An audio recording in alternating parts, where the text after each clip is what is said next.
சாபத்தினால் ஏற்பட்ட மரணம். நாராயண யோகீஸ்வரர். தமிழ்நாடு சிவகங்கை அருகே உள்ள காளையார் கோயில் பாண்டியன் நாட்டு சிவத்தலங்களுள் ஒன்று. மேலும் 18ஆம் நூற்றாண்டு ஆங்கிலேய எதிர்ப்பு புரட்சிகளுக்கு மையமாக அமைந்த ஊர். சிவன் கோயிலில் 3 சிவலிங்கங்கள் உண்டு. பண்டைய தமிழ் இலக்கியங்களில் இவ்வூர் திருக்கானப்பேர் என்று அறியப்படும்.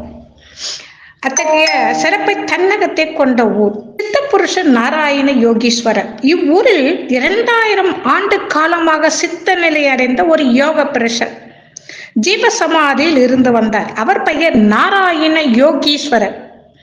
1801ஆம் ஆண்டு ஜூலை வாக்கில் சிவன் கோயிலில் அர்ச்சகர்கள் ஒரு புதிரான சம்பவத்தை கண்டனர். நள்ளிரவு அர்த்த ஜாம பூஜை முடிந்து கதவுகள் மூடப்படும். வெளியிலிருந்து ஒருவரும் கோயிலுக்குள் செல்ல இயலாது. மறுநாள் காலையில் கதவுகள் திறந்ததும் சுவர்ண காளீஸ்வரர் கருவறைக்குள் மாமிச துண்டுகள் மற்றும் எலும்பு துண்டுகள் இறைந்து கிடக்கும். பல நாட்கள் இவ்வாறு நடக்கவே அர்ச்சகர்கள் ஆச்சரியம் அதிர்ச்சியடைந்து இதனை ஆட்சி அதிகாரத்தில் உள்ள மருது இருவரிடமும் தெரிவித்து ஆகம விதிகளுக்கு புறம்பான கருவறைக்குள் மாமிச பண்டங்கள் சிதறுதலை தடுக்குமாறு வேண்டுகோள் விடுத்தனர். மருதிருவர் ஆச்சரியம் அடைந்தவராக சுவர்ண காளீஸ்வரர் கருவறைக்குள் அத்த ஜாம காலத்திற்கு பின்னர் இருந்த நிகழ்வுகள் ஆராய ஒரு ஒற்றரை நியமித்தார்.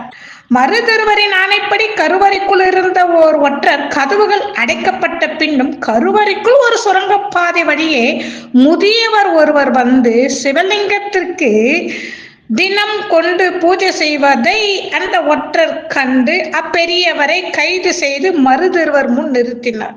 மருதிருவர் அப்பெரியவரின் செயல் பற்றி வினவ அப்பெரியவர் தான் ஒரு சித்த புருஷர் என்றும் கடந்த 2000 ஆண்டு காலமாக தினம் பூஜை செய்து வருவதாகவும் இன்னின்ன பூஜை முறை சித்த சாஸ்திரப்படி சரியானது என்றும் பதிலளித்தார். அப்பெரியவரின் கூற்றில் சந்தேகமடைந்த அர்ச்சகர்கள் அவர் ஒரு சித்த புருஷர் என்பதை முறைப்படி நிறுவும்படி கோரவே அப்பெரியவர் அர்ச்சகர்களின் சவாலினை ஏற்றார்.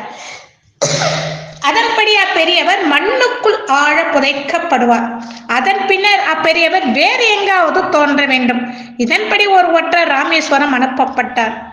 அப்பெரியவர் மண்ணுக்குள் புதைக்கப்பட்டார். அப்பெரியவரின் கூற்றில் மீண்டும் மீண்டும் சந்தேகமடைந்த அர்ச்சர்கள் மருதிருவரை கொண்டு அப்பெரியவர் புதைந்த இடத்தை தோண்ட செய்தனர். அவ்விடம் தோண்டப்பட்டவுடன் அக்குழிக்குள் அப்பெரியவர் இன்னும் தவநிலையில் இருந்ததையும் ராமேஸ்வரத்துக்கு அனுப்பப்பட்ட ஒற்றனிடமிருந்து அப்பெரியவர் தற்சமயம் ராமேஸ்வரத்தில் தான் உள்ளார் என்ற செய்தி வந்ததை கண்டு திகைப்படைந்த அர்ச்சகர்கள் எல்லாம் பின்வாங்கினர்.